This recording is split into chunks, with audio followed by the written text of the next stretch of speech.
Maka hendaklah kalau kita ketemu, di antaranya tertib di dalam bersilaturahmi, berjumpa dengan orang sahabat kita muslim yang lain itu juga membicarakan perkara agama.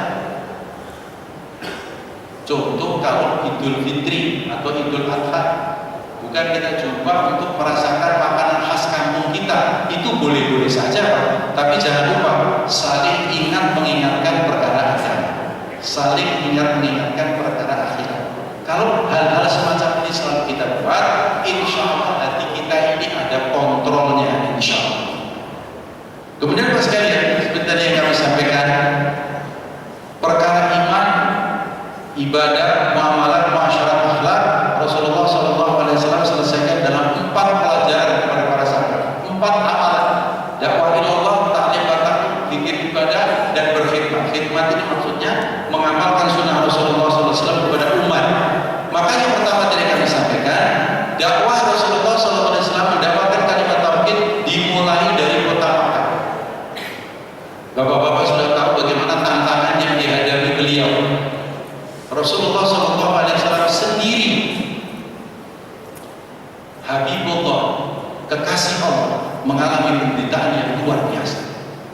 Mengetok rumah dari satu rumah ke rumah, ketok rumah, buka pintu, ya ayyuhan nas, wahai sahabatku, qulu la ilaha illallah tuflih, ucapkan la ilaha illallah, kamu akan bahagia.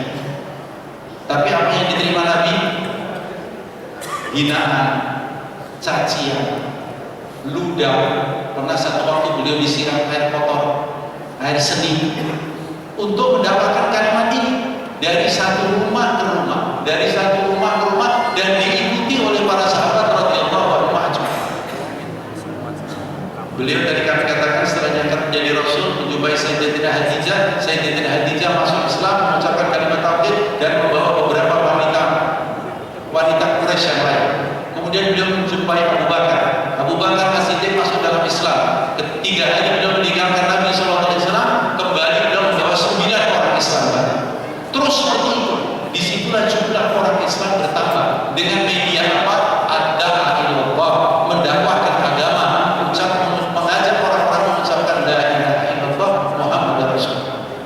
Kemudian yang kedua, secara sembunyi-sembunyi beliau melakukan taklim di rumah sahabat Arqam.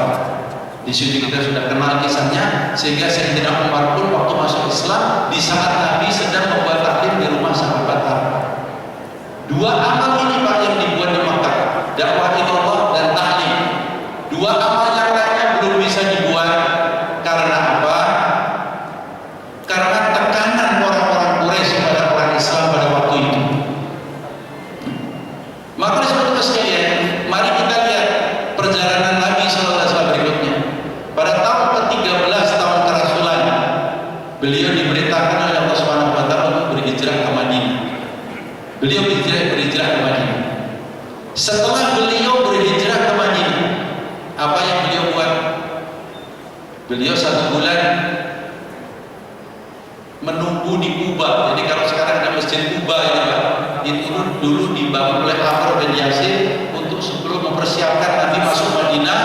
Kalau bapak-bapak umrah kita di luar kota Madinah, beliau 1 bulan kurang lebih Nabi SAW tinggal di Kuba menunggu masuk Madinah.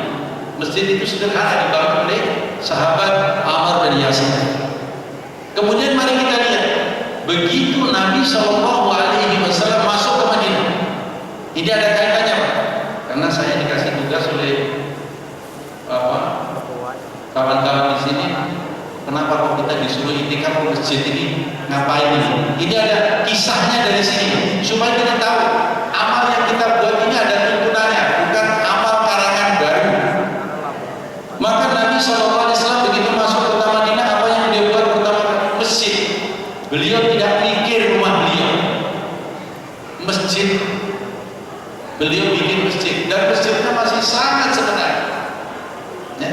Saya pikirkan sebelum saya berjumpa dengan ahli-ahli Madinah pada waktu itu, saya pikir sahabat radhiyallahu anhu ajma'in ini membangun masjid, menyiapkan tiang-tiangnya dulu, baru ditajamkan. Ternyata tidak.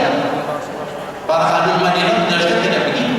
Nabi SAW dahulu membangun masjid itu, pohon kurma yang berdekatan dipotong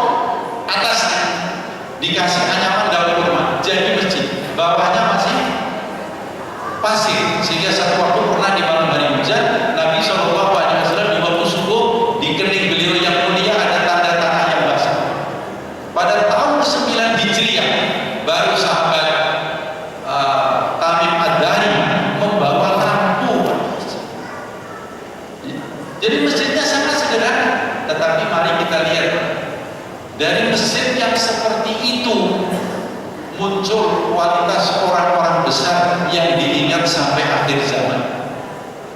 Sahabat Abu Bakar As-Siddiq radhiyallahu anhu, sahabat Umar bin Al-Faruq radhiyallahu anhu, sahabat-sahabat yang lain, Utsman bin Affan, Ali radhiyallahu, dan sahabat Muaz bin Jabal, sahabat banyak sahabat yang lain. Munculnya itu dari pendidikan masjid. Dan di Masjid Nabawi sekalian, Rasulullah SAW langsung meletakkan 4 amalan yang saya sebutkan tadi, dakwah ilallah, ta'lim wa ta'lum, dzikir, ibadah, khidmat di Masjid Nabawi sepanjang umur beliau 10 tahun di Madinah. Dari 4 amalan Masjid Nabawi sekalian, Islam terpancar ke seluruh alam, sehingga Madinah dikenal dengan Madinah Al-Munawwarah, Madinah yang memancarkan nur. Sehingga di zaman Sayyidina Umar bin Khattab 2/3 dunia sejarah mencatat 8,5 juta mil persegi. Pak, supaya diperhatikan karena banyak kekeliruan. 2/3 dunia 8,5 juta mil persegi. Manusia pada waktu di atas muka bumi tunduk dengan konstitusi